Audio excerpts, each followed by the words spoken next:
कहानी की शुरुआत होती है टोक्यो की एक शांत रात से। एक कपल काजू और आई पहली बार एक दूसरे से मिल रहे हैं। पहली डेट पर दोनों में थोड़ी घबराहट है, थोड़ी हंसी मजाक और बहुत सी उम्मीदें। लेकिन ये मीठी सी मुलाकात एक खौफनाक मोड़ ले लेती है जब एक अजनबी आदमी अचानक हमला करता है। वो दोनों को बेहोश करके अगवा कर लेता है। आई को सबसे पहले होश आता है। उसकी आंख खुलती है तो खुद को एक अंधेरे कमरे में टेबल पर जकड़ा हुआ पाती है। सामने वही अजनबी आदमी जो अब एक डॉक्टर की तरह सफेद गाउन में तैयार है। कमरे की दीवारें खून से सनी हुई हैं, हवा में सड़ाहट है और हर कोना चीख रहा है कि कुछ बहुत ही भयानक होने वाला है। काजू भी उसी कमरे में है, एक कोने में बंधा हुआ। उस आदमी की आंखों में कोई भावना नहीं, सिर्फ एक बेमकसद उत्सुकता है। वो दोनों से एक सवाल करता है, क्या तुम एक दूसरे के लिए जान दे सकते हो? जवाब में खामोशी मिलती है, शायद क्योंकि ये पहली डेट है या शायद डर ने उन्हें जकड़ लिया है। लेकिन उस आदमी के लिए ये खामोशी एक इजाजत है। फिर शुरू होता है टॉर्चर। सबसे पहले काजू के मुंह में लोहे की कील ठूस दी जाती है, फिर उसके पेट में डाला जाता है एक लंबा स्क्रू। दर्द, चीख, खून,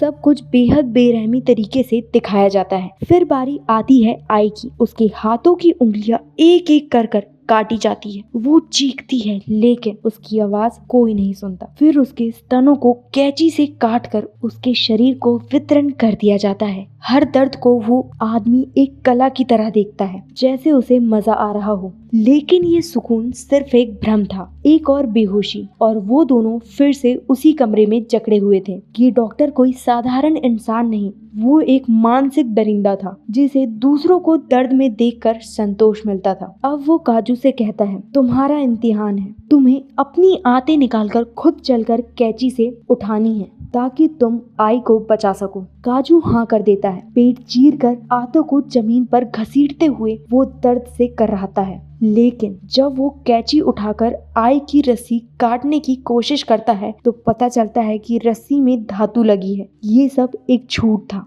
अब सब्र टूटता है।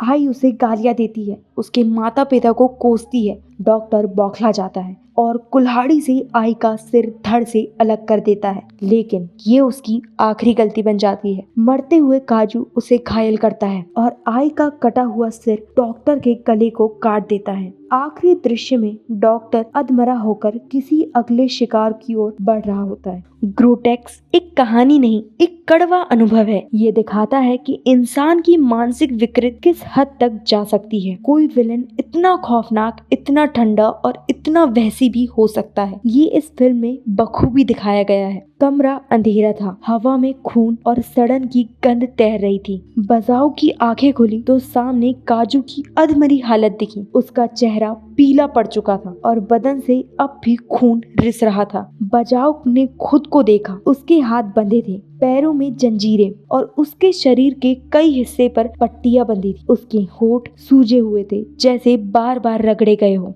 तभी दरवाजा चरमराया। वही किडनैपर, सफेद डॉक्टर कोट, चेहरे पर कोई भावना नहीं, जैसे उसकी आत्मा मर चुकी हो। वो कमरे में आया, दोनों को देखकर मुस्कुराया। गुड मॉर्निंग, उसने कहा, जैसे कोई स्कूल टीचर अपने स्टूडेंट से बोलता है। बजाओ चीखना चाहती थी लेकिन उसकी आवाज जैसे गले में ही अटक गई। किडनैपर ने कहा, आज का ट्रीटमेंट थोड़ा खास है। तुम दोनों ने कल बहुत अच्छा बिहेव किया, इसीलिए इनाम मिलेगा। फिर उसने टेबल पर एक छोटी ट्रे रखी जिसमें चाकू, सुई, लोहे की पिन, एक छोटा ड्रिल मशीन और एक जोड़ी कैंचियां रखी थी। ये किसी डॉक्टर की ट्रे नहीं लग रही थी, ये किसी कसाई का औजार घर था। काजू अब भी होश में था लेकिन वो लगातार कांप रहा था। डॉक्टर ने उसके पास जाकर धीरे से कहा, तुम्हारी गर्लफ्रेंड आज बहुत हिम्मत दिखाने वाली है और तुम्हें उसे प्रोत्साहित करना है। अगर तुमने चीखने की कोशिश की तो मैं उसका जबड़ा तोड़ दूंगा। बजाओ को अब धीरे धीरे समझ आने लगा था कि ये इंसान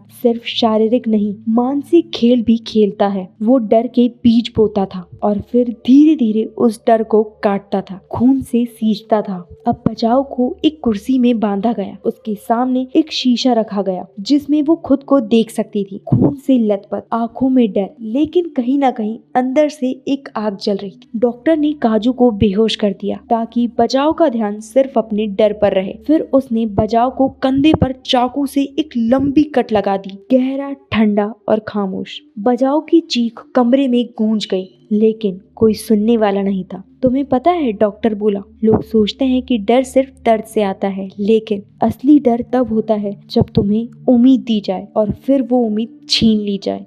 बजाओ की आंखों से आंसू बह रहे थे, मगर वो अब भी टूट नहीं रही थी। वो जानती थी कि अगर वो इस आदमी को और संतुष्टि देगी तो ये और दूर जाएगा, मगर अब डर के आगे उसे गुस्सा महसूस हो रहा था। काजू ने धीरे धीरे आंखें खोली। उसने देखा कि बजाओ को टॉर्चर किया जा रहा है और उसने जोर लगाकर अपनी रस्सी खींची। उसके हाथ से खून बहा, लेकिन उसे परवाह नहीं थी। उसने एक पत्थर खींचकर पास पड़ी ट्रे पर फेंका। आवाज गूंजी। डॉक्टर पलटा। तुम जागे हुए हो?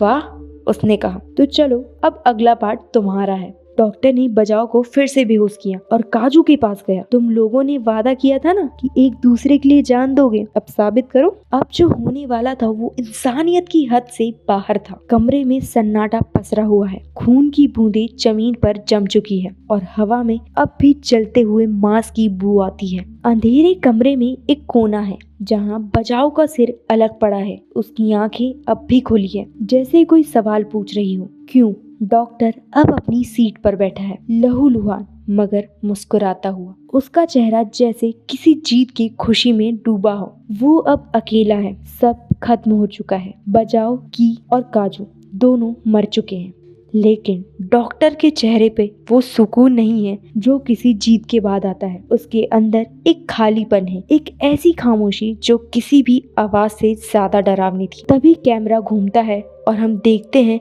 कि दीवार पर बहुत सारी तस्वीरें लगी है, अलग अलग मर्दों और औरतों की। कुछ के चेहरे जलाए गए, कुछ की आंखें निकाल दी गई। हर तस्वीर के नीचे एक तारीख लिखी है। ये डॉक्टर के पुराने शिकार थे और उन सब में एक नई तस्वीर टंगी थी। बजाओ और काजू की तस्वीर के नीचे लिखा था सेटिस्फाइड।